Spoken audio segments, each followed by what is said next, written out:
What is up, everybody? Welcome to the very first episode of Chris and Jay's World of Entertainment. I'm Chris. I'm Jay. We are excited for y'all to hear what we have in store for you today. We're going to be talking about the new Power Rangers trailer, live action Disney that's the animated that they are trying to shove on us, different stuff like that. Very, very excited. Yeah, very excited to be here. Quick little introduction. I'm Chris, 23, love film. Can't wait to be talking with my good friend Jay over here about the stuff that we have in store for everybody. Right. I'm Jay, of course. The Chris and Jay got to be a Jay. Right, in it. right. So I am the Jay. I'm a little older than him, 29. Also love film. Just love the whole generation of it, man. Some good stuff here. We got some good time to be alive in film, right? It is. I mean, a good time. Some good stuff going on. Let's ready to get into it, Mr. Chris? I'm ready. Let's get into it. Let's do it. So, real quick, we're kind of basing our show off of film, TV news, stuff like that, but kind of touch base on the nostalgic part of our childhood, 80s, 90s type things. Back in the day. And what better way to kick that off than with the new Power Ranger trailer that dropped. Harold, I know you a big fan of the Mighty Morphin. Woo. What are your thoughts on this trailer that dropped? Man, I am too excited right now. You know what remind me of? Chronicle, which I don't know if I gave the DVD. Do you watch that? I have not seen Chronicle. You watch it. Well, it got the same feel to it. It's really grounded. It's one of those, what would you do if it happened to you? Quite so far, of course, it was a teaser, so we didn't get everything yet. We didn't see them fully suited up.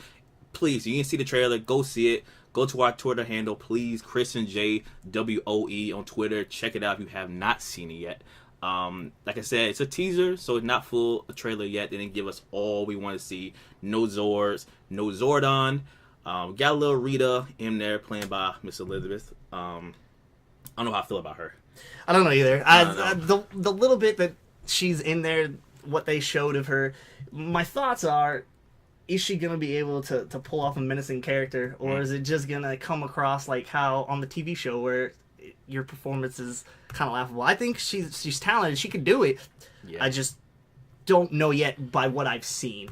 For me, the trailer, part of it of me was excited. I was yeah, Power Rangers. But at the same time, that opening 20 seconds of the trailer does not feel like a Power Rangers movie. That doesn't seem like what they're trying to advertise to us.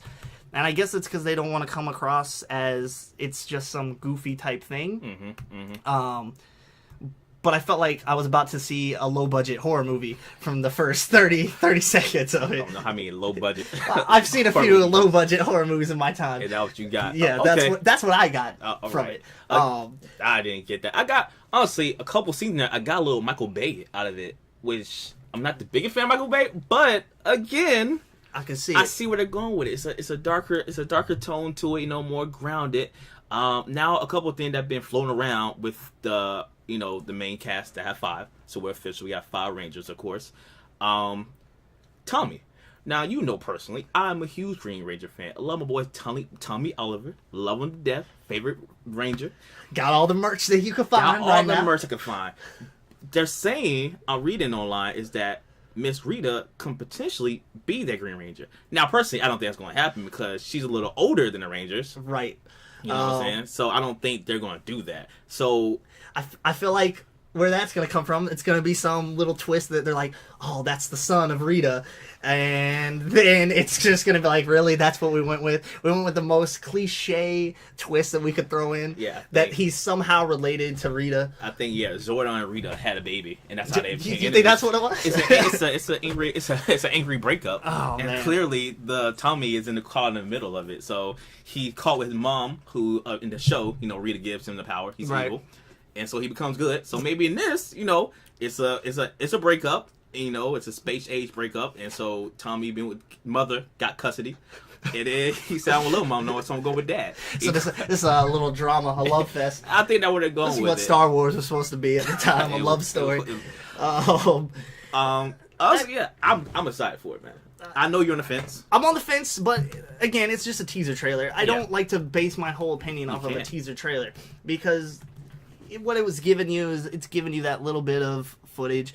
Like we start to see how they're gonna morph into their suits, and honestly, I don't necessarily have a problem with what I saw that they just morph onto the body like that. Yeah, like alien tech now. Right. If in the trailer they find their crystals Power or whatever, coin. they're Yeah, essentially. to me that's I don't know how I feel about that. Right. But I guess again they're trying to, we're Power Rangers. We want the diehard fans to come out and see us, but we want to show that we're different in that regard. Well, you have to be different. Let's go. We don't want to jump back in time where we had the first Power Ranger movie, which in our time was awesome. It was. It was awesome. The suits One of the craziest things I saw as a things. young kid. But as you got older and you see more the technology now, Doesn't hold up. it doesn't hold up at all. So you got to be a little different. And again, I think the way they're going with it now, like you said, the power coin, it's like techno-organic, if I'm saying that correctly. I think techno-organic, what we're going with, like more organic, like you said, the suits are kind of meld onto them. It's not a suit like they had in the show, you know what I'm saying, more just it fuses with them, so they're one. I like the feel of that. I've seen some pictures. You guys go online, check out the pictures online. They have some screenshots of the Rangers on top of the Zords. I've seen those. Those are kind of cool. I saw the posters that have dropped, and the posters have been kind of cool. But in general, I'm not too sure how I'm gonna feel after I see the movie. Well, yeah. I don't want to be let down, but at the same time, I don't think they're gonna let us down. But are they really reaching for the diehard fans? I don't know. They're probably reaching for a new group of people, well, younger generation. We will see. Coming March 2017 release. We will see what happens. It's got official date? I believe March 17th, March, right? yeah. Yeah, I think it was a March 24th. March 24th. 2017. That should be a good one. So from there, we're gonna go into something we like to call here a bad movie review. Bad review. We pride ourselves on trying to stay educational and being smart when we talk about films.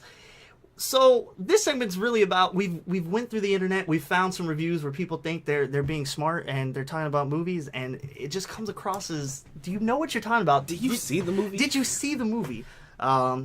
Today, I will not give you the name of who it is. We're not gonna bash the people. We're not gonna bash them. Yeah. Just You're right to your opinion, but not too caring about the review itself. right, it's a review. Basically, it's our review on their review.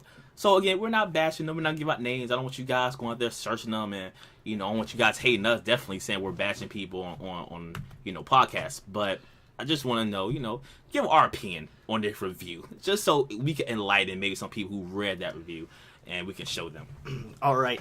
So they reviewed Teenage Mutant Ninja Turtles from 1990, which again, nostalgic for us. Great movie. Great movie. Just a great movie. Very good. And this is what this person had to say. The sequel came out this weekend, talking about the new Teenage Mutant Ninja Turtles that was just out. Right. So I thought I would watch the original movie. The first ever Teenage Mutant Ninja Turtle to come out. So what this movie is about is when the four turtles were little and still normal turtles, they get radioactive waste inside of them, and it makes them mutate and grow. They meet this girl, April, who is a news reporter, and she is the only one who knows their secret. So let's start with the goods. The acting was pretty good. The person who played April O'Neil did a good job. The voice acting for the turtles were great. Definitely perfect for the roles.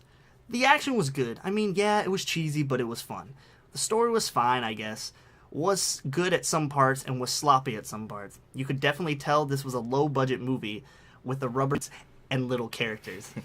Also, there was good character development on the Turtles and Splinter, but no character development on April or Casey Jones.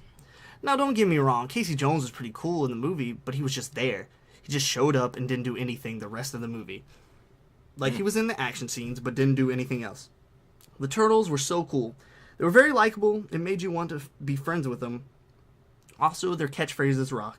The script was a little messy. Some things just happened, like the Foot Clan kidnapping Splinter. They really had no motives to do that. Also, the villain was really weak. He had no motives. Also, some of the dialogue wasn't that great either. Overall, this was a fun movie to watch, even though it has lots of flaws. It was a good movie to watch once in a while, so I do recommend to check it out. And they gave it a 7.3 out of 10. Now, Harold. Yes, sir. What are your thoughts on this? Where do I start? I guess I'll start my way down and go up. I'll do a little different. That's fine. Yeah. Okay. So the main part that really stood out in the review, if anyone who knows Teenage Mutant Ninja Turtles, I'm sure there's tens of thousands of people who knows this show by now, or this movie, or anything that has to do with the Turtles, that the main villain is going to be Shredder. Always has been, probably always will be. His motives are very, very distinct. In some different aspects, it's changed up a little bit. But him and this rat has history. Right. They go back. They go back a while. So even in that whole sentence of him kidnapping Splinter with no motive, I'm sorry, sir, there was a motive. There was a deep motive in there. It wasn't him just kidnapping some talking rat just to get a talking rat. This rat and him have history. Right. So we'll just stay on this movie.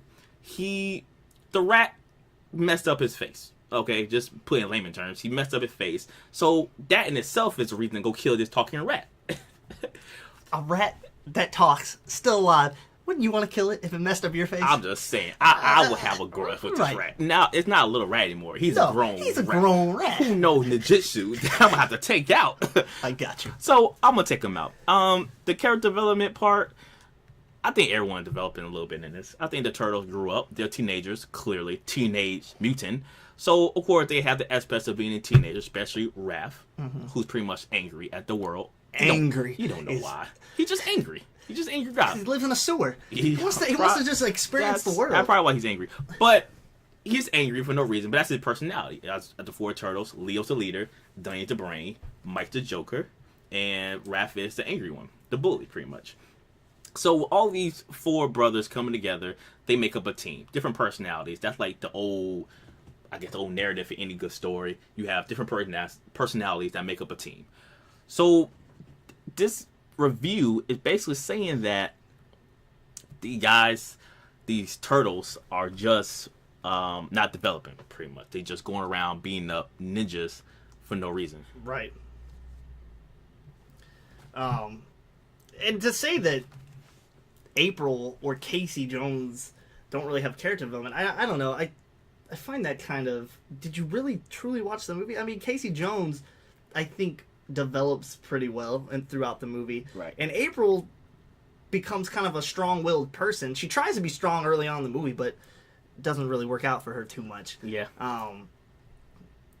But to say that, I don't know. I just feel like you didn't watch the movie. I think you were kind of reaching too much for the movie. I think he wanted some big drama-felt type of big epiphany. Right. Like, they just changed it totally. Like, this not that kind of movie. Clearly. You have talking turtles, a talking rat. You're reaching too far into this movie. It wasn't that serious. And the effects are fine. Oh, to say it's a low-budget film. Come on now. Come on, guy. The budget, the budget I'm sure was a decent budget.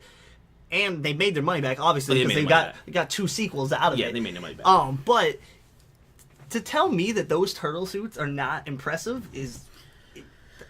What are you talking about? Like, I would love to make a movie and use practical effects. That's just me. I think practical effects look better. I think in some aspects you need to use CG. Mm-hmm. But I think industry-wise, people rely on CG too much these days. Yeah. But don't say this movie had a low budget because they didn't have a CG turtle in it. Right. That's the thing that we're going with. This movie made in the 90s. This was a time where practical effects that's all you had. You had CG, it was probably, stop and go animation of some sort. You had, 1990? Jurassic Park wasn't even out yet. Mm-mm. And that has some CG that still pretty much holds up to this day. Right. So, they didn't have much going on. But the fact of the matter is that obviously this movie resonates with people because Turtles are still going. They're still making turtle movies. Just this series alone, you got 2 sequels. Now, granted, probably not the greatest sequels, but still 2 sequels. And you got a TV show out of it, which, again, granted, TV show wasn't all that great, but still. Yeah. Obviously, it resonates with people. He's saying the script messy. I don't know. The script was pretty forward to me. Again, I don't know how much you wanted out of this. I don't know what you won Oscar performance from this. It wasn't an Oscar type of movie. It was going to be nominated movie of the year. I think as a kid we saw it, we were going to say it's the best movie I've ever seen. But it's one of my favorite movies. I still think it holds up. I really do. It's a great movie. I think it still has that perfect balance of the action, the seriousness, and some comedy thrown in. I mean, that opening scene with the pizza, come on. Yeah. Like, to me, it still holds up to this day. So basically, our final verdict, I'm giving this review. The review itself. The review itself, I'm giving the review itself a 3 out of 10. 3 out of 10. Okay, so you rate out of 10. I rate out of 5s. That's me. And I'm going to give it a 1.5. I'm going to give you your 1 point for your effort and your half a point for... I'm sure you made a decent point in there somewhere, but I don't know where. Somewhere in there. So, moving on, going back to some film news here. I know this is a big one for some people out in the world, but Disney announced that they are doing yet again another live-action movie. Bum, bum, bum. They are taking a classic animated movie such as The Lion King, and they are going to turn it into a live-action movie, which, to me, you can't call it live-action if it's going to be nothing but CG, but it's live-action in their books, because, there are no humans in Lion King that I'm aware of, unless you're going to add one in. So, Harold, Jay, I'm sorry, I can tell you now that you are a big Lion King fan. A huge Lion King fan. So when this news broke, how did it make you feel? I was highly disappointed, of course. Let's go back to Jungle Book. We go back to the live action. Okay. Seen it. Good movie. Like it. Not a hater of live action movie. Let me get that straight. I'm not a hater of the conversion of live action. Right. If it works, go for it. But Lion King. Nothing but animals. Jungle Book. Human. So with that, you can do a live action. You can kind of have a human interact with the CG animals that talk. That's fine. That's okay. But how are we gonna make a full CG talking animal movie all the time? It just doesn't make any sense to me. It doesn't make any sense. It doesn't make sense to me either. And where are you gonna do with it is my question. Are you gonna make it dark? Because why are you gonna make The Lion King dark? I mean, it's in itself as an animated movie, it's kind of dark already.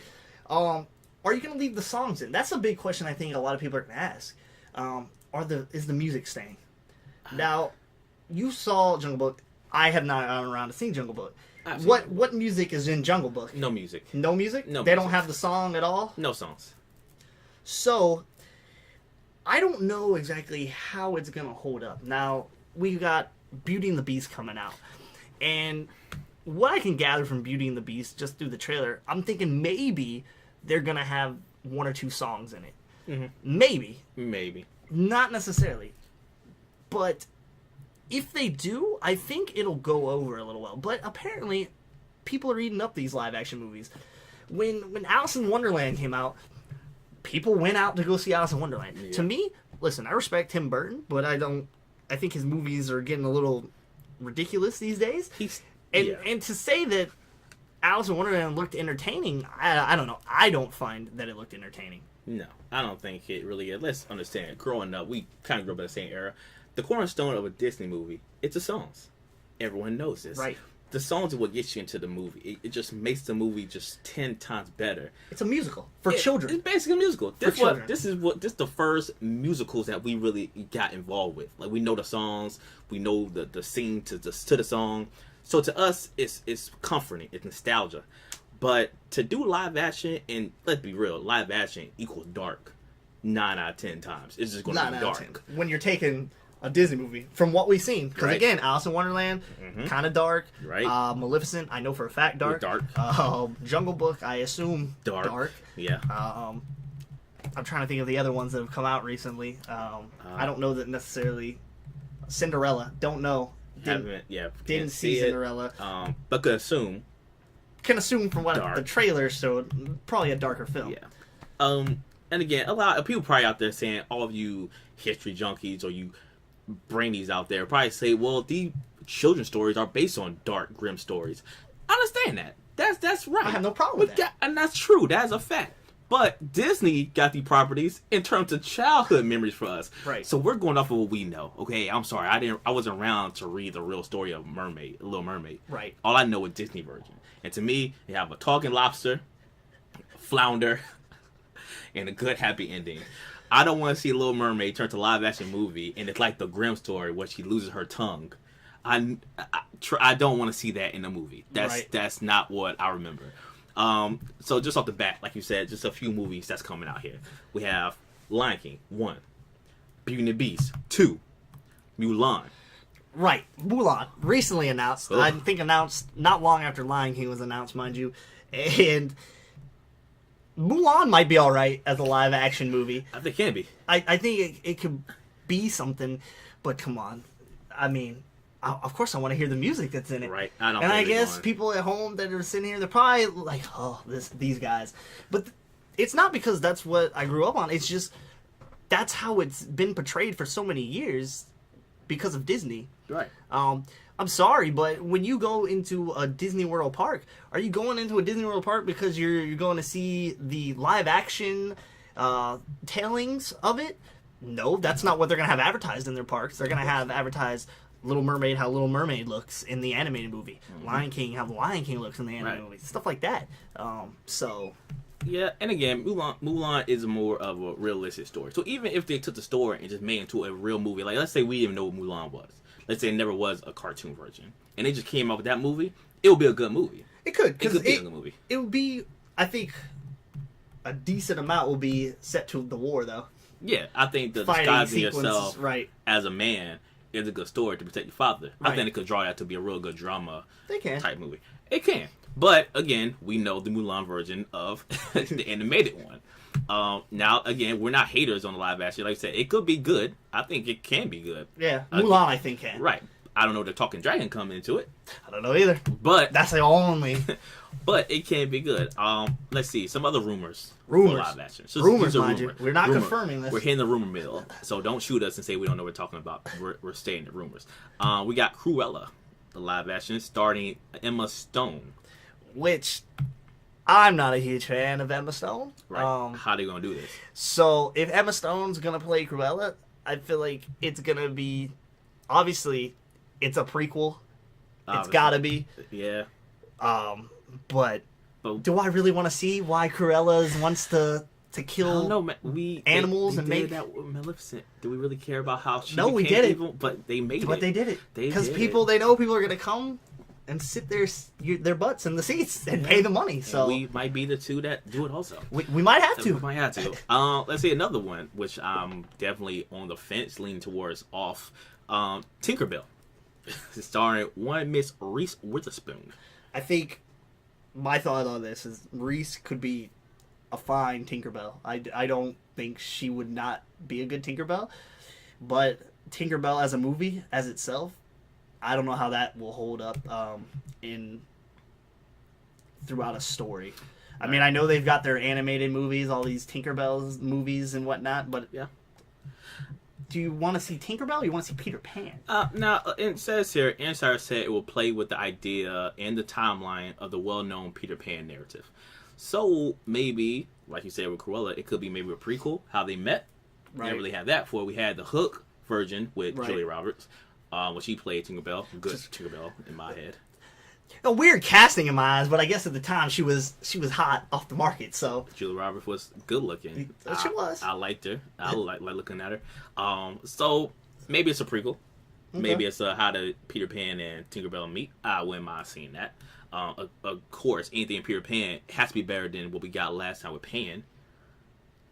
With that big flop, did not see it, but I've seen the flop meter and it was high. So not Disney though. Not Disney. I think Disney, when they put their mind to it, they deliver in the movie. Oh, we had some good live action. Yeah, we've had some. We had some good, but not recently. No. And I like Peter Pan. I love the animation, and I love the story of Peter Pan. Lost Boys, Neverland. Just love that. Good idea. So let me ask you, Lion King, is it gonna work if they don't use the music? For me, I don't know. I mean, to me, I know every song in that movie. Right. Because it's like your favorite Disney animated movie. It's my favorite. The first thing my dad took me to see in the theater. Yeah. Yeah, love that movie. So it's so warm to my heart. My son has nothing but Lion King. Okay. So it's one of those things where I'm gonna take it very serious. If it doesn't have music, I'm gonna give it a chance. I'm not going to the theater already hating it because I don't do Right. that. I hate doing that. I'm going there with an open mind, and if it's good, hey, good job. Clap to them. Clap to it. Beauty and the Beast. You think it needs the music? Do It. you think it needs the songs? I feel like it needs. I think it does. I feel like it needs 2 songs. I feel like really it does. think it needs the Be Our Guest song. Of course. I think that they could do it because of the CG for The plates Lumiere and- and yeah, all yeah. stuff. I think that could end up being a terrific scene. Mm-hmm. And of course their love song. Oh, tell us all the time. Yeah. Yeah. Of course, I think that has to be in the movie. Now, who's gonna sing it? I don't really know. I'm sure they'll find a current pop star to do it. Yeah. I mean, that's good. That's a good song. My favorite song, the whole thing with of course, Belle, introducing Belle to the town people, how crazy she is. That's one of my favorite songs of the movie. But yeah, I think does it need it? I don't really know if it needs it. The same way Jungle Book didn't have the song. Did it need it? Not really. But will it make it better? Sure. Right. I don't think Mulan needs music. I would love if it had I'll Make a Man Out of You, but of course, I don't think it will. I think that movie doesn't need it. Maleficent didn't have music. No. So I think they're then again, why would they? Right. I don't think they're going with the music thing with the live action. I think they're trying to make it grounded. I guess I don't know how grounded can be with talking animals. Right. And, That's what I'm which- saying. With Lion King, I feel like it has to have music. It just to stretch that movie out with no music. I don't know. It's gonna Yeah. take some creative screenwriting, I think. Just thinking about all the characters in there, their interactions. I don't know. Like I said, if they're going serious tone, Lion King is a comedy for me. It's a drama, sure, with the killing of the dad. Spoiler alert: you didn't see Lion King. If you haven't seen Lion King, You what are you waiting for? Right? You haven't seen Lion King, but with the killing Mufasa, of course, that would for every kid who's seen it, that would tore you apart. Like, what? Really? Oh Because man, as a kid, that's a brutal death. to see your parent die. Yeah, and think you're the cause of the Right. death at the time. It really spoke to us. So with the characters, it has a like you said earlier, it is dark, but it does have a moment of comedy, Right. which makes it a good animated movie. But in a CG world, in the real world, where would you get that comedy from? Because it's going to be too dark already. Because these are physical animals. I mean, you got to see Jungle Book. I'm not going to ruin it for you, but see Jungle Book. There's some parts in there that I've seen that was like, what? Really? What? I gotta check out Jungle Book. See, Check it out. I'm slacking, just like you might be slacking He's at slacking. Y'all was slacking. I'm kind of slacking, but not on Jungle Book. home. You got anything else to add to that? Or? I'm gonna give like I said, I'm gonna give them their open mind with all the live action. Please let us know what you guys think about the live actions. Again, go on our Twitter, please. Chris and Jay WOE. Let us know what you think about this live action surge. I'm gonna call it. You can also hit us up on Facebook. You can look us up at Chris and Jay's World of Entertainment. It should pop up with no problem. Pretty sure we're the only ones floating around out there. Might be another one. Might be. I don't know. We don't know. We don't know. We don't know. So from there, we're moving on to another segment here. We like to call Bad Movie Taglines. It's a little game that me and Jay over here are gonna play. Basically, the concept is that we looked up some bad movie taglines for these films. We're gonna read the tagline to one another and see if we can guess the film. Ooh. If you're at home, you can play along. Oh, If yeah. you're in the car, play along, but keep your eyes on the road. Oh, yeah. Don't be looking out to the side. Someone just got an accident because of you. Probably. Yeah, Probably. I'm sure of it. So Jay, go ahead, hit me with one of them. All right, we'll get taglines here. Let's start with this one. The mission is a man. Do you know it? That's not part of tagline. Tagline was the mission is a man. The do you know it part was my ad lib. The mission is a man. Mm-hmm. Whew. Is it a movie by name off the top of my head? Is it the one with Amanda Bynes dressed up? No, it is not. Sorry, sir, you're incorrect. The title is Saving Private Ryan. That's what they went with. That's a weird tagline, The though. mission is a man. Well, the mission was a man. It was. So yeah, Sometimes I wonder about marketing. I want to market some taglines. we don't get it. All right, I'll hit you with one. All right, here we go. Let me see. All right, here we go. Why are they putting seatbelts in theaters this summer? Is the tagline. Oh, I'm gonna go with Cars. Incorrect. It is Star Trek: The Final Frontier, which I feel like we're reaching here, but all right. Oh man, That seems a little creative. I feel like it's a little I creative. almost felt like they made a tagline before they made the movie. They might have. They were stuck with it. They were like, "We're going with it. No It's too late." Don't turn me back with this, Fred. We can't fire you. All right, hit you with another one. Here it goes. It's 0-0, by the way. Hopefully, someone can pick up a point here. We'll see it. Okay, get an afterlife. Get an afterlife. Get an afterlife. Yeah. Oh man. No guesses. All dogs go to heaven. Close. It Yeah. was the 1995 film Casper. Okay. Yeah, All it's right. not too far off. Okay. That's not a terrible It's not a tagline tagline. necessarily, though. It wasn't. It was actually pretty good. All right, I got one for you here. This one is the tagline is "Bust a Moo." Moo. Bus M-O-O. Bus a Moo. Oh, okay, I'm gonna say obviously something with a cow in it. Oh man, couple with that got a cow in it though. Cows that dance. Is there a movie out there that cows dancing? Honestly, I don't know. I want to say it's an animated movie. It is. I give you that. It's an animated movie. I think I know what it is, but I cannot think of the title. It is Home on the Range. Home on the Range. Which, unfortunately, I saw that movie in theaters when I was a child, Yeah, basically. Yeah, I felt like I knew it. Yeah, I knew it, but I didn't know Not a it. good movie. Not good. All right, last one here. Again, it's still 0-0 with Noah got one. I feel It's like not we're good. getting one. Maybe Chris over here can grab this one. Oh, so far. But I got it, and this card gonna throw him and all you off. Let's see. Ready? I'm ready. Get ready for Rush Hour. Get ready for Rush Hour. I feel like it is going to throw me off. Gonna throw you off. Rush Hour 2. Ooh, and I knew you were gonna probably say that, but no, it's not Rush Hour. It's the 1994 film Speed, starring my boy Dang it. Keanu Reeves. Oh, Keanu. Keanu. You love him, man. I love me some Keanu. All right, so let me give you one last one. This is for the win because nobody has a point here. I got this. You ready? Easy.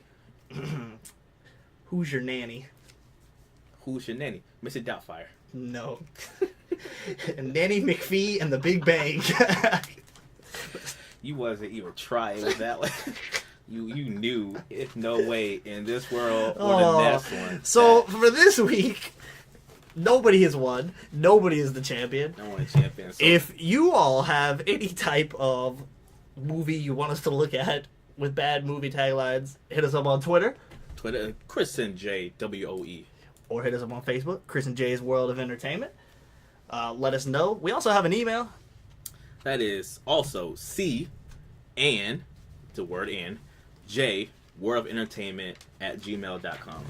Please leave us your comments, your thoughts, anything you guys want to tell us. We're doing a bad job, we're doing a good job, a decent job, something you want us to change, something you want to hear. It's our first show. You know, we're working out the kinks. Yeah, so working out a let lot of us. kinks. We love feedback. Let us know. Please. Let us know what we need to do. Any feedback, good or bad, we're thick skinned, so trust me, it's hard to hurt our feelings. Right. So right now we're gonna go into some superhero news. Superhero news. Love me let's- some superhero news. Let's man. kick it off with something that's not so big, but could be. Netflix announced Marvel Defenders Oh, that they have casted Sigourney Weaver as Oh. the villain. oh man, Sigourney. Good Sigourney- lady.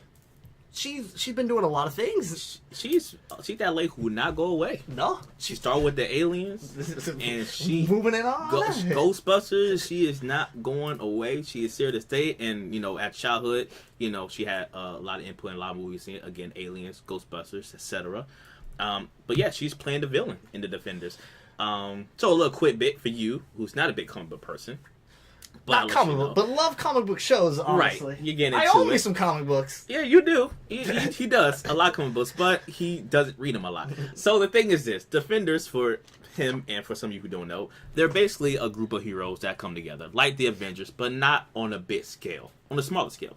So I'll make it like for this a chart.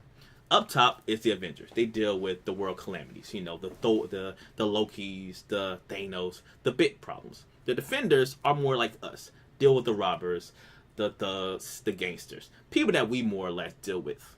So you watch Netflix, you have the Luke Cage that came out. Good show. You haven't seen it, see it. They have the Daredevil. Again, good show. Haven't seen it. See it. Jessica Jones. You see where I'm going with this. See it if you haven't seen it. And we have Iron Fist, which have not debuted yet, but that's trailer dropped, right? Good trailer. Also good trailer. We have a link for that also on our Twitter page. Look that up. So pretty much all these superheroes coming together to defend the streets. Again, where we live. And Miss Weaver is going to play the villain. Now, we don't know what kind of villain she's going to play, what kind of role she's going to have. Maybe like a queen pin type thing. Maybe she's the big boss of all of it. So don't know who she's playing yet. So don't know if she's going to have powers herself or she's going to have that kind of, big growl or something. So another bit of news in that. Can't wait for that show to come out. Again, love me some Daredevil, Jessica Jones, Luke Cage. The whole thing Netflix is doing with their heroes. Again, Punisher coming out soon. Don't know if that's coming out, but that's coming out. That's in the news. So again, all these heroes coming together. I think Netflix has something. Great stuff. The Defenders, more new we hear about that. We'll let you guys know. But yeah, I think Miss Weaver is a good casting. I think she has that. I think it would be interesting. Yeah. I've seen her play a few different villains actually throughout her career. So if they can give her something different that really goes above and beyond what she's already done, I think it's a perfect thing. I don't know if she'll have any type of superpowers or whatnot. Yeah, I think it'd be interesting if she did, but I don't think she will. Yeah, because a lot, like I said, all the heroes don't really have that kind of. They're not that kind of thing. So right. Like I said, the Avengers deal with the powerful people, like the Ultron. Like I said, with those the threats. We more like the gun runners, the drug dealers, the threats to us. They deal with those things. The things that Avengers don't know about because they're too busy, flying around the world. So again, don't know what she's playing yet, but it will be entertaining to see what she will do. Okay. Also, that dropped this week a new photo for Logan. Which, if you haven't seen the photo, it's basically a cut off hand, maybe a blown off hand. I don't really know, holding a shotgun. Could be Logan's, may not be Logan's. Who knows? Who really knows? Because it doesn't say. Definitely going for that rated R. It's going for an R. They're going for now, here's my thought on going for a rated R. Tell me your thoughts. I don't have a problem with them going towards rated R. Because I saw Deadpool. Deadpool was a good movie. Really good movie. Entertaining, comedy, action, all of it. Just well-rounded.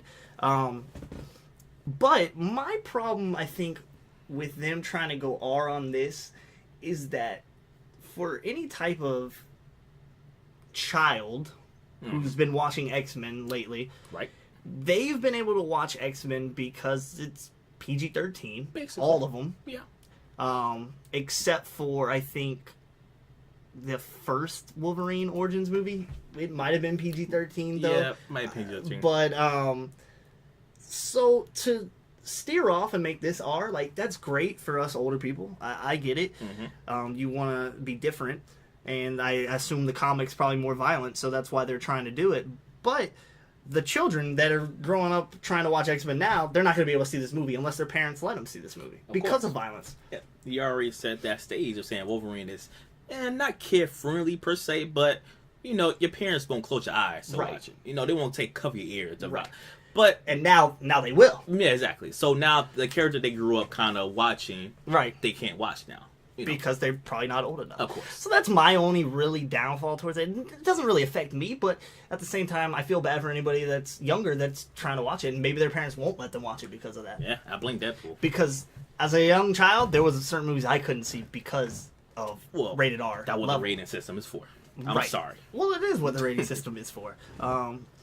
But it just kind of sucks for them who have been watching these movies and now kind of can't. Well, honestly, it'll only be one, but the first one should have been rated R. Wolverine is the character. He's that brutal savage. Let's be real. He's savage. I think if they would have went like when they start with Origins, because after that you got the Wolverine.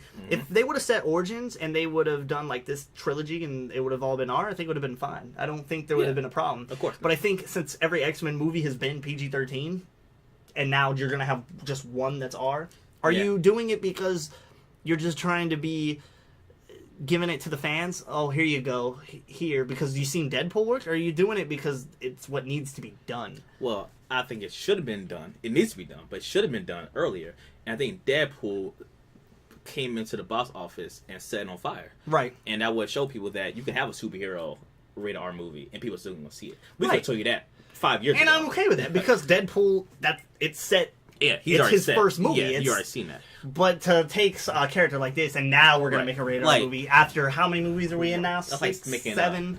Basically making a Spider-Man rated R movie, which is Right. Yeah, okay. I got So, I don't know. To me, that's what really the only thing that bothers me. I think the movie's going to be fine. Oh yeah, the movie it'll do fine in theaters. I think. Well, they have a good script, which is always what you really need in these movies. But I think it'll be good. It's going to be directed by James Mangold, and it's due out for March 3rd, 2017. Now, granted, it could change depending on reshoots and things like that. Yeah, I'm gonna go push it back a little bit, a few weeks. I'm just gonna say that's gonna happen. It might. This day and age, you never know. Never know. Also, he announced that Batman title was going to be The Batman. Man. But Ben Affleck came out and said that the movie doesn't exist until it does. It may have a different title. And the quote that was said was, "I mentioned the other day it's been around for a long time, but the movie, there is no Batman movie happening yet. We're still trying to figure out, get the script and budget and all that stuff." And someone said, "What are you calling it?" And I had said, like, back when we were promoting another movie, I was like, we don't have a name for it. We're just going with The Batman or Batman movie. And I said that, and everyone was like, Affleck announces the name of his Batman movie. So, most likely, it's not going to be called The Batman. If they call it The Batman, it's going to be kind of a weird title. What? Because you're going to be like, Batman. And so you have Batman, and then you're going to have The Batman. Right. You're going to have Batman from when we had Michael Keaton, and then The Batman with Ben Affleck. And I feel like it was a play on the like the early '60s type Batman. Right. Batman. But like Affleck said, I think people are just taking it and running with it. And if anybody says anything in the industry, it's like they take it. This is what's been announced. Well, let's be real, Affleck. Don't try to play anybody. In that quote, he said there may not be a movie. Batman. We know there's going to be a Batman movie. He's downplaying that for sure. They're going to be a movie. So you can stop with that one right there. Title, okay, I got you. The same thing what they did with the Avengers, Infinity War Part 1, Part 2. That's scrapped now. So we got just Avengers now. So yeah, thing changed. Title, I'm not hooked on the title. People want the title because they want to grasp on, who's the villain going to be or what the story going to be like. So they have a good comic book from Batman series, like a Long Halloween. So they named the Batman movie Batman Long Halloween. Then all of a sudden gonna think of the same storyline. That's what they grab on. Let's forget about the titles. Let's just hope they make a good movie. I would just go with that. Title doesn't make a good movie. I just want a good Batman movie. Yeah, which can we get one, please? Because I know that the general consensus is that the Nolan trilogy was a fantastic trilogy. I kind of disagree, but we'll get into that another time. Yeah. But I can't wait to discuss that one. Yeah, because me and my good friend Jay here are gonna go back and forth for sure. Of course. Other news, superhero news: Avengers 4 announced today, mind you. Avengers 4 will feature the Wasp. Thoughts on that? Well, I mean, put her in a movie first. That's gonna be her first movie because in Ant-Man she was in. I guess rumor mill the Ant-Man 2 movie that's haven't been confirmed yet, but she's supposed to make an appearance in that because in the end of Ant-Man, spoiler please if you haven't seen Ant-Man, close your ears now. Right, the end credit had her see her Wasp costume, and so that's kind of the hint that she's going to be the Wasp. Okay, so I guess with the rumor mill of Ant-Man 2, that's going to be her first appearance. If it is, great. If not, Avengers 4 is going to be a long time off. So okay, why do we care? You know what I'm saying? That's a long way from here. Avenger 4 isn't coming out yet. We haven't got Avenger 3 yet. Let's get that first. Jeez. She's got a quote here, actually. She offered a status update on Ant-Man and the Wasp, so this might play into you. No, let me know. It says, right now, an initial script has been created, but has not been approved by the higher powers that be, by Kevin Feige. So I haven't seen it yet. I haven't actually seen the script. I have talked to Peyton about where they are heading with and what they want to focus on. I'm excited because it's essentially going to be the origin of the Wasp. Of course, we're going to see the Wasp for the first time take on the mantle and put on the suit and fly about and do her thing. And then she kind of goes on to talk about Avengers 4. And she says, and then following that one, there's an Avengers series coming out. It's a two-parter, which apparently now they're back on a two-parter according to her. The Wasp won't be in the first part. She'll be in the second part because they really want to preserve that reveal for Ant-Man and the Wasp so they can give it its due time. Which, If you're gonna preserve the reveal, why are you telling us about the reveal? Is my thing. Spoiler already. Right. Again, the Avengers series, the next movie will have like every Marvel character they have so far in these movies, and yet two been made. So you have the Black Panther movie that's coming out. He's supposed to be in there. Other comic book heroes they're talking about making movies for. They're coming out. So they're gonna have a lot of people in it. I think the Wasp gonna probably be the least character I'm waiting to see in that movie. Yeah, so, I'm not gonna lie. Like, I'm not that excited to see the Right. Wasp. I mean, I'm not it'll excited. be interesting, but In the grand scheme of things, when you have all these heroes, and Right. the Wasp is like the least one you worry about. right. Yeah, so I mean, I'm always excited to see a new superhero Yeah. introduced, right? Give me some better. I like giving me some like Leatherman or something. but Yeah, he just whips around leather. He's just, like, Right. Yeah, it's okay. I guess so. we can do without. I mean, I'm sure they'll do fine, but I don't truly believe. Now, I'm sure there are diehard fans that can't wait to see the Wasp, but I don't believe that as a general audience that a lot of people are dying to see the The Wasp. general audience don't even know who the Wasp is. Well, that's true. That is very true as well. The only other thing that we kind of want to talk about, superhero wise, Marvel still is saying they have plans for Blade. Ooh. Ooh. Now this is a touchy one for me, because I Blade is that movie that was a comic book movie that you didn't know was a comic book movie. It's true. Back in the day, Back in the day, you didn't know what they didn't have the Marvel universe clearly, Right. so it wasn't like, oh, he's part of the Marvel universe. He wasn't. Not at the time. He's Marvel, but the Marvel Cinematic Universe didn't exist, so he wasn't part of that. But Blade was a good movie. Standalone movie. It was a good movie. Great movie. I love me some Wesley Snipes. Good character. I wish to bring him back. I really wish they would. Now I heard rumors that this movie is supposed to be, I guess, his daughter pull up the mantle. So somewhere he had a daughter. again, So cliche as can be, I guess she's a third now of a vampire. though. Okay. Because he's half human, half vampire, so we had a baby. Guess makes him 1/3. Probably. I think 1/3. I think 1/3. Oh. I'm doing math right, y'all. I'm not that good at math, so please, if I'm wrong, correct me. I'm okay with that. I think, well, according to the article that I had read, it was talking about originally when they were bringing Blade back, they were trying to do a Underworld / Blade crossover, Ooh, okay, and okay. they had the idea apparently, but I guess they're doing something with Blade and they're not doing Underworld now, Okay. like a crossover. Could have been a good. It could have been. crossover. It could have been an interesting crossover. But now, since we have, and throwing the idea out to you, now that we have the MCU, why not make him a part of that? You have Doctor Strange, so you're dealing with supernatural. You're dealing with the unknown. Why not bring a Blade into that? I feel like they will. I don't think that they won't. I think at some point they will. I think maybe they'll do another Blade movie, but I feel like maybe they'll try to incorporate him into the Marvel universe. Let's do it, man. Let's bring back those characters that didn't have a proper first time. Just touch on that also with the Blade, the Spawn. Again, I know they're trying to work on they another working Spawn. on Rumor Mill, another Rumor one Mill. coming out. That Spawn is they're doing one where he's not really a focused character though. He's more like the shadow character. In the books, there are two detectives that's in the Spawn world, and Right. they're focusing the movie on them and Spawn like a background character.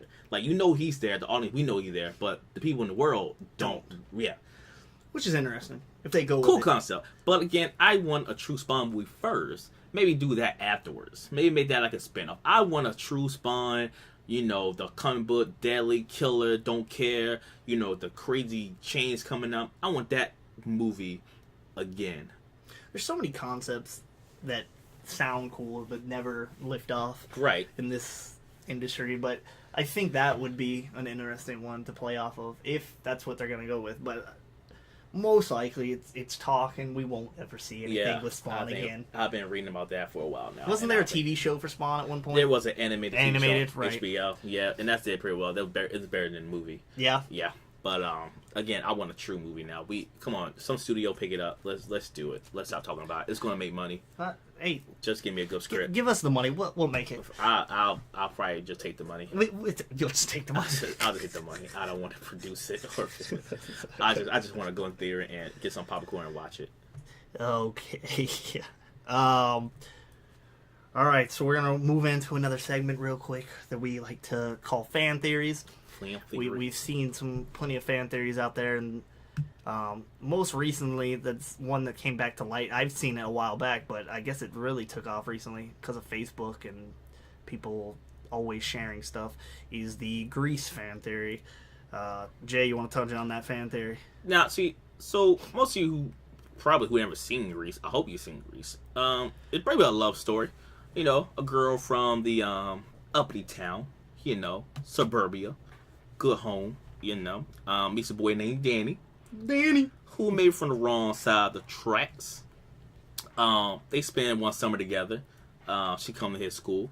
Then they have like a little love thing going on there. You know what I'm saying? He's a little greaser. You know, not one of the good ones. And she's one of the preps. Yeah, pretty much. So, the theory goes with this. Again, Sandy, played by Olivia Newton-John, and Danny, played by John Travolta, they had a little summer romance, right? At the beach. Swimming in the water. Dancing. Singing. You know what I'm saying? Those summer nights. Apparently, while she was swimming and Danny saves her from drowning, the theory is that she kind of did drown. Now, she didn't die, but she ended up in a coma. And the whole thing after that is a hallucination. It's a dream. It's one fantasy. Big dream. It's all a fantasy. And the big key thing that they say is that at the last scene, when they're doing a little last dance number, which I love, good song, the car kind of flies off in the air. Now, Mr. Chris, I've been around for a little while, 29 years, and I have yet to see a car fly in the air. So you gotta understand, this theory has some merit in it. It has some merit, but now I could be wrong, and I guess this is my fault for not doing my research ahead of time, at least with this part. But I could have swore I read a while back that there was a deleted scene, or in the script, a deleted part where I think Eugene, the geek, there was a part where he had somehow equipped something onto the car where it gave it enough power to fly. Now, I could be wrong. I could have imagined that, I guess. But I could have swore I read that somewhere. And if that was a deleted part, I guess it would make more sense of why the car is flying. Now, granted, take that out now. It never happened. They obviously didn't film it or anything. Therefore, seeing a car just fly in the air and she looks back, and everybody's not shocked or anything. They're just waving like, bye, see you later. Right. It does give this fan theory a little more backing than most theories out there. True. And honestly, this is one of the very few that I could agree with that, yeah, it could be. Right. It could be everything perfect. Everything happened perfect. The last scene where everything just happened to go. Everybody got back together. I can't remember the girl's name, but the tough girl who was pregnant. Rizzo. Her and her man, they got back together. So, I mean, I can see where a lot of things kind of fit together in that last scene, and I think her perfect send-off was when the car flying. She ended up with the boy that she had the summer thing with. And maybe she passed away. Or maybe she's waking up. Either way, it's not a bad theory. It's not a creepy theory. The other theory that we read that we will get into later episodes. It's not one of the creepy ones that we knew about, i.e. the Rugrat theory, which we'll touch on that one later. That one's creepy. But this one isn't so much creepy. Again, if she's in a coma, I'm glad she had this good fantasy. Personally, I don't believe she had a fan. I think it's a musical. So I don't dig too deep in it. I think it was just a good summer. I think if it was supposed to be what everybody created, then it would have been that movie. Right. We would have found out she was in a coma. Yeah. But, like I said, out of all fan theories I've heard, this is one I think holds up. I think the person that created it was very creative. Very creative. Very detailed in it. And I could see it being an actual thing. It could be. It might be. Yeah, like I said, if it's true, the theory pans out to be true, it's not a bad way to go.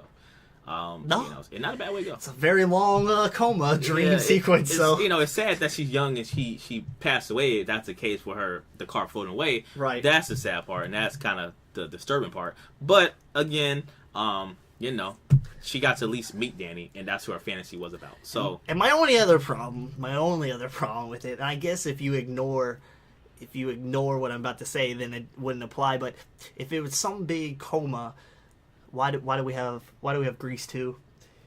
Why do we have a sequel? No, why do we have Grease 2? Why in general do we have Grease 2? Why do we have Grease 2? Why? Who did that? Studio thinking they're gonna make some more money off of Grease. It was unnecessary. Very unnecessary, but we could talk about that at a later time also. But so that's our little fan theory segment. Again, we're gonna touch on more fan theories. You guys have any theories out there that you know about that maybe that we don't know? Hit us up. Let us know. Again, the Twitters and the Facebooks. Please let us know.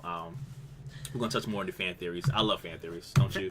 Fan theories, they intrigue my brain. Yeah. They make my brain think because I'm like, all right, let me see. Do you have an actual case here, or are you just reaching? No, and I've seen some ones that reach. They reach, but some people actually dive into these movies, yeah. and I give them props. Last little bit of news we've got for you all, and kind of a little bit of a tangent, I guess it will be, but the Ocean's 8 finally has their release date, which is which set for June 8th of 2018. June 8th, 2018 though. 2018, couple years there. We got a of cast course, list. We got some of the cast here. Let's throw cast out there. According to what I have here, Ocean's 8 star Sandra Bullock, Anne Hathaway, Kate Blanchett, Sarah Paulson, Mindy Kaling,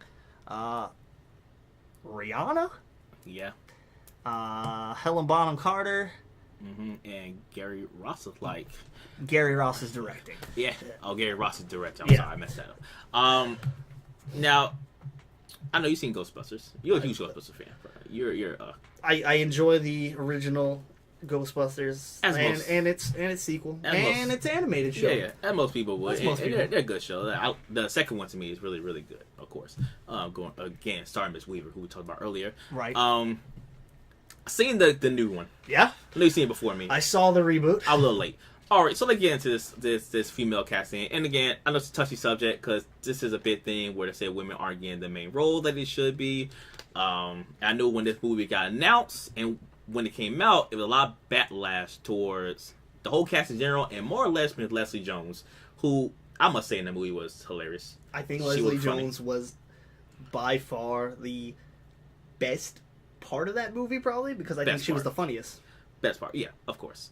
Kristen Wiig, Melissa Carter, over the top. I don't care about the character.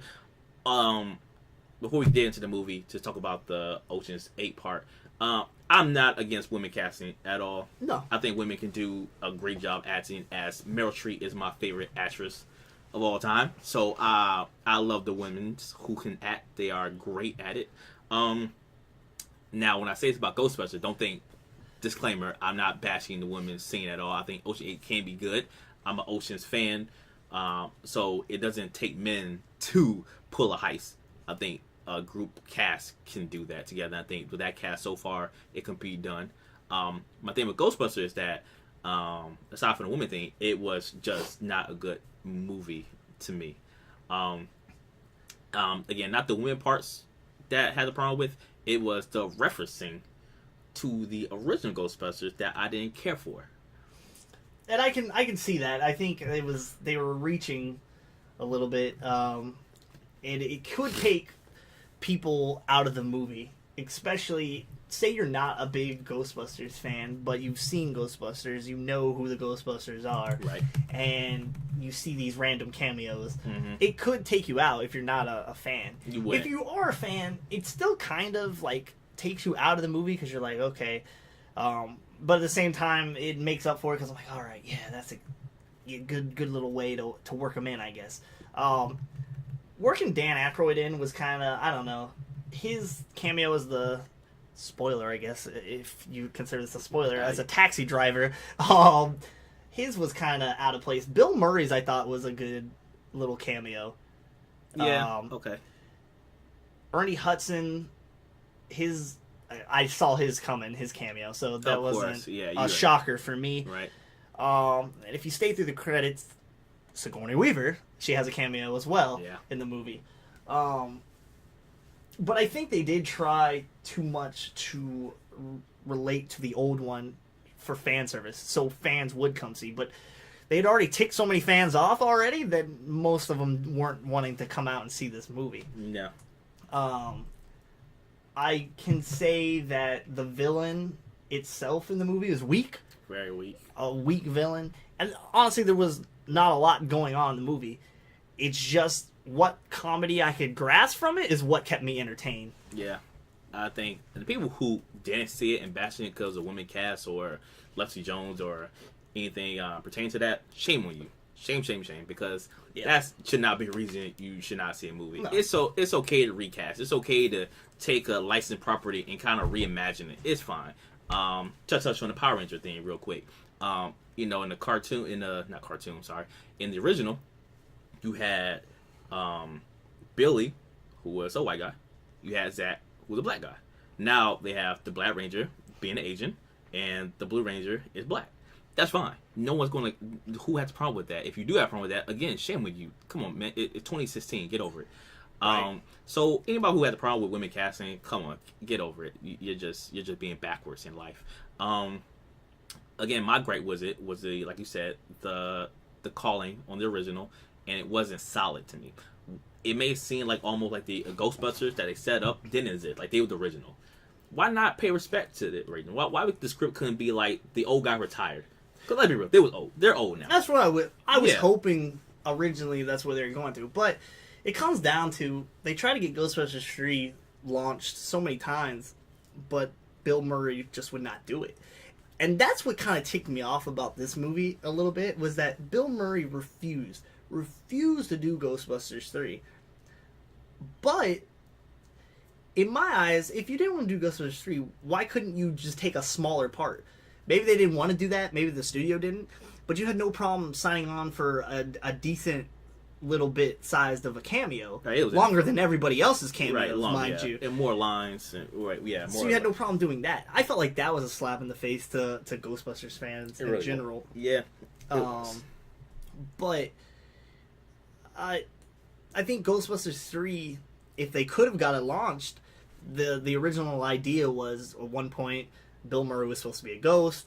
The other point, it was supposed to be the old guys giving it to the new guys. Mm-hmm. And I think, why couldn't they do that with the females? Right. I think. Why did it have to be another setup for a whole new cast, and like Ghostbusters never existed? Right. In this world, they never did. And I was waiting for them to say, like, they've done it before. We tried it before. They messed it up. Let's not do it again. Like that kind of thing. Like Ghostbusters, the original guys, they messed it up. They messed the town up. They saved us, but now they're like something happened. Like something we don't know about. They just messed something up totally, and now they're castrated, and people don't like them. Right. So now you're the new generation, and the ghost threat is bad. So the oldest guy had to come out of retirement or hiding where they are and pass the mantle on to the women. I think that could have been like, to us, been like, okay, now, passing of the torch. Basically. It's like we're recognizing that you guys set this franchise up. It wouldn't be nothing without you guys. It wouldn't be nothing with Dan Aykroyd and Bill Murray. It would be nothing without them. Let's be real. So let's pass on. Let's just pay some respect. So, I mean, in retrospect, what we're trying to say here is that, women casting, nothing wrong with it at all. This Ocean's 8, I hope no one bashes that because it's an all-female cast. The original, the Ocean's 11, Ocean 12, 13s, they'll have the man cast. The, George Clooney's, Matt Damon's, Brad Pitt. All-star cast, obviously, Don Cheadle. Clearly all-star cast. But now, I don't want people to look at this Ocean's 8 and say, well, bring back the George Clooney's. It's women. It won't be that good. It won't be entertaining. It could be entertaining. It can be. You just have the right cast. And I think Ghostbusters, it had a right cast. It just fell short. Except for, again, Kristen Wiig. Not a big fan of her in movies. SNL, hilarious. I don't think she's a great actress. Not a good actress. Now, I haven't seen a movie where I'm impressed with her, and I've seen a few with her. There might be something out there that she's decent in, but I don't know that comedy as a film is working for her. Or maybe it's just the role she's taking. And I'm not, maybe I get bashed for this because I'm not a bit Melissa McCarthy fan either. I get bashed for that because everyone loves her. I thought she was alright in the movie, but still a very weak point compared to like Leslie Jones or even Kate McKinnon. Right. And it was a certain scene in it that, the fight scene, basically. Yeah. That was pretty much where I just lost it. Right. That one. Yeah. So you haven't seen Ghostbusters, check it out. It's a pretty good film. You might like it. Give us your thoughts on it. I'm always open to hearing other people's thoughts. So yeah, please, check it out. And Ocean 8, when it comes out, if you're an Ocean's fan, go check that out. Don't worry about the women casting. When it comes to Ocean's 8, I think it, like you said, cast looks pretty solid. Yeah. I think it comes down to a script though. Good script. If you got a good script, and that's anything can thrive. And now the Oceans, dude, I think the plotting and the the sneakiness and the one step ahead of you type thing really makes the Ocean movies good. So we got a good script. Hey, why not? And if you want to, hey, if the old Ocean got in there, if George Clooney and Brad Pitt want to come in, Pat Mantos and them, please do that. I'm sure they won't do that though. I'm sure they don't believe in the passing of the torch. Moving on to basically our last type of segment here. And one of the good ones. It's called What Happened To. What happened? What happened to. And what we're going to touch on today is kind of the Nickelodeon game shows. Good time. Very good time. Oh, man. Got me through a lot of stuff. Got me through a lot of Saturday afternoons with nothing on TV. Right. For me, I feel like I saw a lot of reruns than anything when Nick Gas was a channel. Because I was very young you when didn't see the original. Oh, I was sorry. very young when the shows were on. I'm so sorry. But one I want to touch on for sure is Legends of the Hidden Temple. And the reason I want to touch on Legends of the Hidden Temple, is because as a kid, who did not want to be on Legends of the Hidden Temple? Who didn't want to go at the end and run through the temple itself? Try to get the rollerblades, man. Right. We recently watched an episode, and the prizes themselves were just out there. But in a time, those were the prizes. You would have twisted on my arm for that, right? Another reason I want to talk about it is because actually they are releasing a movie, Legends of the Hidden Temple, on Nickelodeon, due out November 26, 2016. So coming out next month. I've seen the trailer. It looks cheesy. It looks cheesy. It can't be really making the film off of a game show. Right. For fans of the show, the really only reason that you want to watch this movie is because the host, Kirk, is in the actual movie playing himself. And D. Bradley Baker, who voiced Olmec, is coming back to voice him, which I think is kind of cool. Because who wants to hear anybody else? Those are the original people, man. Right. Like I said, that's that game that, man, it was just that game. It was. Hidden Temple with that game. I remember so many times throwing socks at the TV because people were not paying attention to the story. They buzz in. Yeah, not paying attention, or they just can't do a physical challenge properly. Oh man, I lost a lot of socks. Don't know where they went. But yeah, good game show. Give me a quick rundown of your favorite. My shows. favorite game shows. Your favorite game shows on Nick. Well, Legend of the Hidden Temple was always one of my favorites. I can tell you that there was an old show called Finders Keepers that I found very entertaining. You run through a house basically looking for items. That was really entertaining. Another one that not necessarily was always my favorite, but I like to watch it because I always thought it was kind of interesting, was Figure It Out. Because I like to see the celebrities from the shows that I like. Suzanne Summers? I do. Yeah. I do. Yeah. And another one for me, Double Dare. But for me, I guess it would have been Double Dare 2000 by the time. Yeah. No Family Double Dare? Oh, Family Double Dare, Family Double Dare were fun to me. I like the parents. I like when the parents try to do these physical things. Right. That was kind of cool. I left out a couple. I don't know if you did it on purpose or you want me to pick them up. But I surprised you didn't call out Guts. I knew Guts was... I think you like Guts more than me. I enjoy Guts, but I think Guts was more of a show that you liked more Guts than me. It's really that show. And for people out there who's our age or who are younger, who don't know what Guts is, I don't know what you have to do. Go on YouTube or YouTube. Go to some service and try to find some episodes of Guts. I'm telling you, it was a good show. Really good show. Some other stuff that really got me. Like you said, the Double Dares. That was a good one. What was that arcade show? Nick Arcade. Nick Arcade. That was an interesting concept. That was a good show. I liked it, man. You played video games. Why not? You play video games in real life, right. So it seemed like the perfect game. And I think they asked you trivia questions about video games, if I remember correctly. Yeah. And then you answer so many, you got to play the video game and to get points. And then at the end, like a virtual thing, you had to like sit on a pad and jump and that kind of thing. Yeah. Which was cool. I mean, think about it. And now, and I guess what happened to it is that they just weren't as popular, or maybe they just don't have the space to do it. Think about when they were doing these shows, is that they were filming them at Universal Orlando when they had the studio over there. And I think once the studio kind of went away, they just don't really have the manpower to maybe record game shows, because you got to bring in an audience from somewhere, obviously. Yeah. And it was kind of a perfect mesh because you'd have Universal right there. You just go over to the studios, Yeah. and be a part of any type of show that was filming over there. Yeah, I think that probably essentially that's what happened to it. I know things change, time change, but these are just family wholesome shows, Right. like good game shows that really got families involved. As I said, we go to a type of theme park, something like that, a theme park / resort. You definitely won't be involved in this kind of stuff. It's very fun. Very fun. Just watching it. I know just watching on TV, I always said, man, I want to go. I just Right. want to do that. I remember You always the show, wanted to be a part of a show. like, what would you do?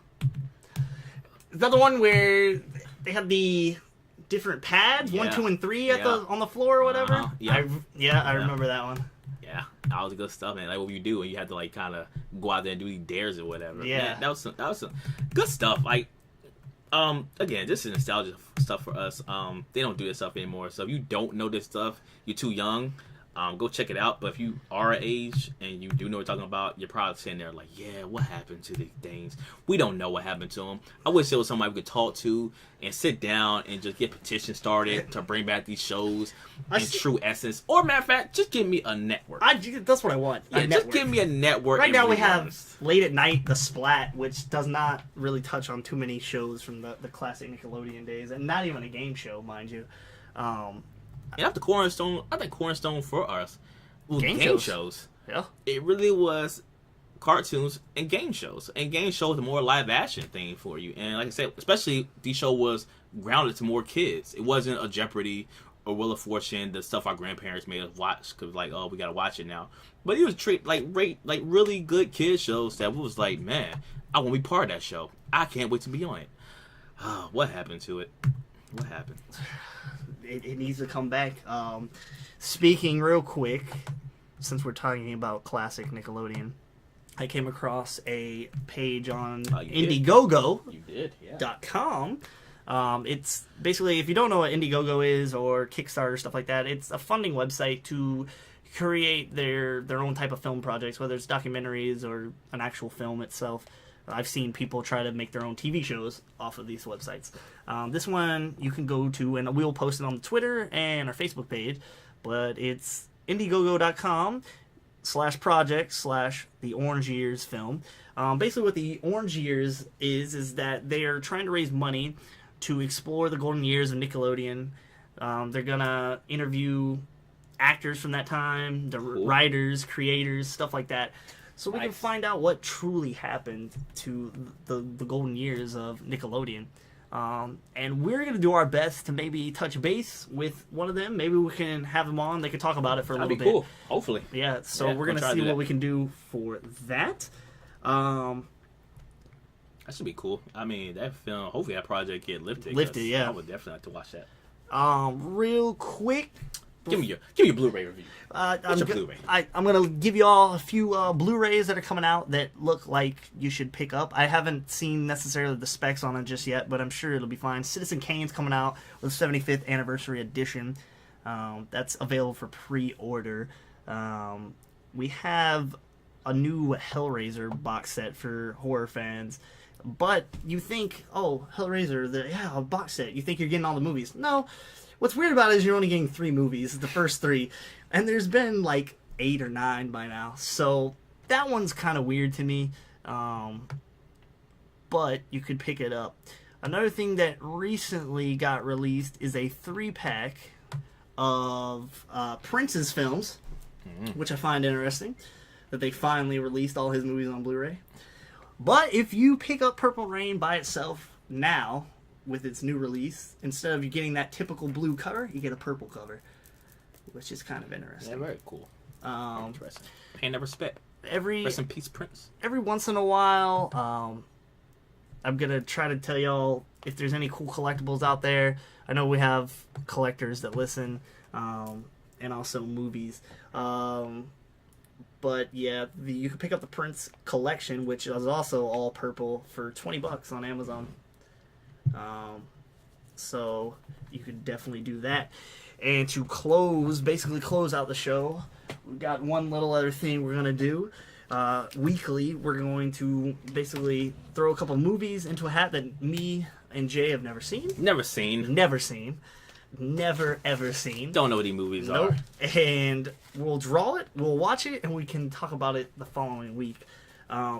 What we're looking to do here is reaching out to our audience, though. If you all have suggestions for movies, please send them to us via Twitter, Facebook, or our email. Right. Because if it's something that we've never seen, we'd love to add it to the hat and drawing it out one week. And we're just literally going to draw. I'm literally It's out of the hat. into If a you could hat. hear it, maybe. Yeah. It's in a hat. With a hat, we're going to pick it We out. threw 3 movies. We're just going to pick out one, review it, and then next episode we're going to review it, tell you guys what it's about. Maybe recommend it or don't recommend it. We don't know. All right, I have it in my hand here. Are you ready for this? What we got, Jay? We have Double Jeopardy. Double Jeopardy. Double Jeopardy, 1990 film starring Tommy Lee Jones. Now, I feel like we saw it a long time ago, maybe, but I don't remember it at all. I've seen it with my dad, and Yeah. I don't remember it. So, there are certain movies like that where we don't even remember that we are drawing. So, Right. So, Double Jeopardy it is. We're going to look at it, review it. Next episode, we'll tell you guys our thoughts on it. I'm pretty sure a lot of you probably seen it. Like, what are you guys doing? A podcast of movies, never seen Double Jeopardy? Yeah. Sorry, we haven't seen every movie we're out there. working on it. We're working on it. And not only movies, we're TV too, which we Yeah. will touch base on some TV shows soon. We're going to do it all together, guys.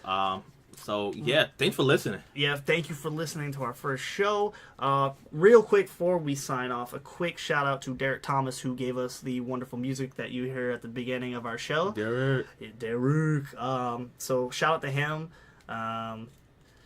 And for future shows, we can't wait. We're going to try to record one every week for y'all to have. Yeah, weekly. All we ask is that you hit us up on Facebook, Twitter, like us on there, share us if you like us. If not, then so be it. You know. I mean, share that also, what you don't like. What Yeah. you think we should do differently. We appreciate any feedback. Any type of segment either. Yeah. And if you think one of the segments just doesn't work, then let us know. Maybe we can either change it or do something with it. Yeah, welcome to the journey, guys. We're going to do it together. This is our first time doing this. We're excited to do it. We love film, movies, TV. We just like talking about it, Yeah, we so. just love talking about it. We want to talk with you guys. Want you to share your thoughts with us. Like I said, this is our first thing we're doing, so it's a journey together. All right. Let's get it. I'm Chris, I'm Jay. and thank you for listening. Peace out, guys.